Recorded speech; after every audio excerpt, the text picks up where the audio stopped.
Brian Thomas from LSU, next on your list as far as receivers that we want to place here? Yeah, so I think Buffalo is the one that comes to mind immediately. This would be filling the Gabe Davis role, which feels like Gabe Davis is on his way out. He's an unrestricted free agent, probably not going to bring him back. You have some nice slot options. If the matchup that week favored more of a quicker player in the middle, you have Khalil Shakir, who I think is coming along very nicely for them. If it's a matchup that you say, hey, we could use a tight end here, obviously you have Dawson Knox, but then you have Dalton Kincaid as well, who I think could be a good slot player for you. Stephon Diggs is kind of that do-it-all wide receiver, but you still need that vertical threat. I think that was a big part of their offense this year that was missing, just not having that guy. And Brian Thomas Jr., to me, 6'4", long strides, fast player, very proficient, very experienced when it comes to a vertical route stem. That's what you want. And I think that would be a perfect fit for the Buffalo Bills. I think it would continue to allow that offense to be as explosive as we saw this past year, which was a top 3, top 5 offense in a lot of different categories, especially in the pass game. So, yeah, the Colts, again, for the reasons that I mentioned, I think could be an option there. You mentioned Cincinnati. I think Cincinnati, him opposite Jamar Chase, could be an option there as well. But those are the places that come to mind, with the Buffalo Bills being the one that I would love to see Brian Thomas Jr. Land in that spot.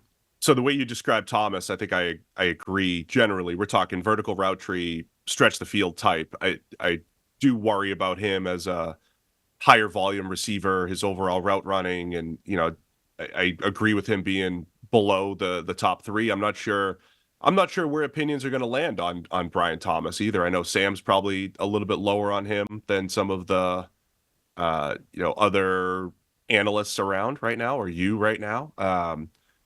And I'm curious to see where he lands. I think every receiver discussion every year for me becomes a flavor and style and how are you going to fit this guy into the offense, right? And I always try to describe receiver being different from other positions. It's completely different from offensive tackle, where a tackle has to be at least reasonably good at everything because you're playing every snap. So if you're bad in the run game or bad as a zone run blocker or bad in you get exposed, right? You get exposed, of course. As a receiver, though, if you tell me, hey, Brian Thomas doesn't have to be the high volume guy, he will be the deep threat, everything that you laid out with the Bills, they'll go play to his strengths.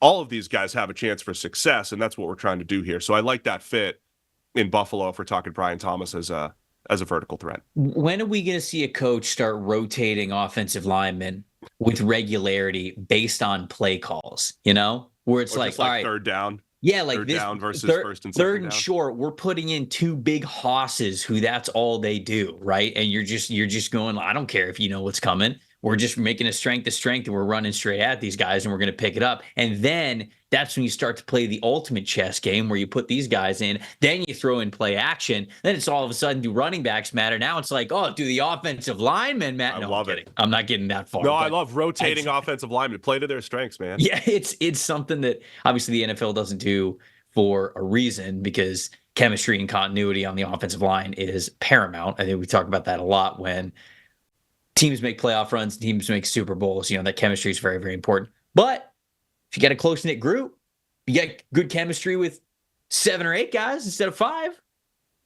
I'm just saying. Could be the next evolution. I mean, the Lions started using Penei Sewell at tight end and moving him around and everything. The tricky part there, though, is you can't put the lineman at tight end and then put him back at tackle on the next play, right? They can't go from eligible to ineligible the next play. So they got to sit out? Yes, they have to sit out a play. So you might lose your awesome right tackle, Penei Sewell. So every time they put him at tight end, sometimes they'll do it just before the 2-minute warning or something, so they don't have to lose the play.